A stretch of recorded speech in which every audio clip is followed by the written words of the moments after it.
maybe so.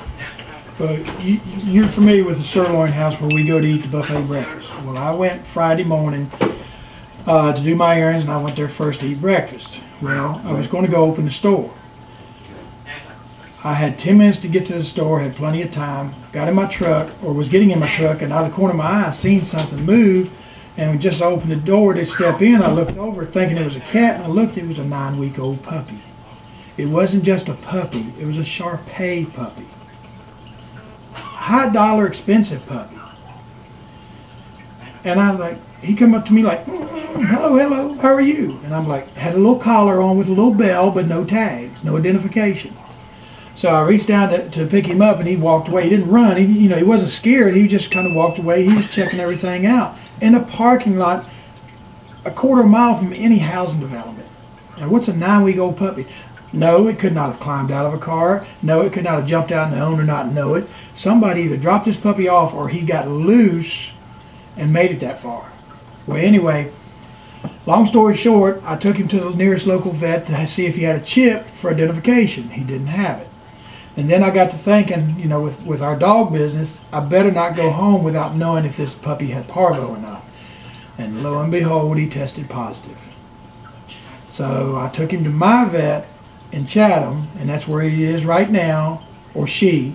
And she was doing good, but parvo has a peak, and when it gets that peak, then they do really bad, and then how they come out, they come out. They either make it or they don't. Right now, the puppy's been on IV fluids now since Friday evening, been antibiotics, 24-hour care. I don't care. God put that puppy in my life for some reason, whether to save it from what it was at, or someone needs that puppy. So if that puppy survives, I'm looking for a home for a 9-week-old, 10-week-old Shar-Pei puppy. Full-blooded Shar-Pei puppy. Full-blooded Shar-Pei puppy. That's the real wrinkly face one. Yeah. With the cute little, yeah. Wow. Wow. I spent all day Friday. Never made it to the store. I spent all day Friday with the vets, and then my vet, and then I finally made it home at night. It's amazing what the infinite wisdom puts in front of you.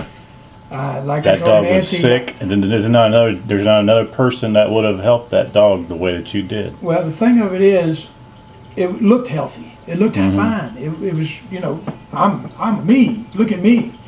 But by Friday night, he crashed, and that's how parvo works. And are you serious? He went down that fast? Yeah, parvo is a sneaky, dangerous virus. It's horrible. You don't know they've got it until they've got it, and a lot of people don't realize, and that's why they die from it, because they die of dehydration.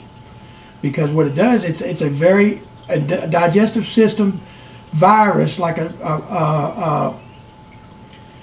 what is it, E. coli type with humans. It gets really, really sick, I mean, the puppies, they get diarrhea, projectile bloody diarrhea, and vomiting, and then they don't want to eat or drink because they feel so bad, and because they're not drinking or getting the nourishment, they perish.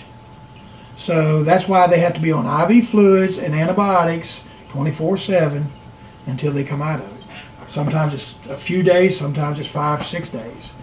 But Nancy, thank God, has found a natural remedy that you can give them that will help them fight back and get back on their feet. Cool. So it's supposed to be here tomorrow, so maybe, well, hopefully it won't be too late. Yeah. Well, thanks for sharing that.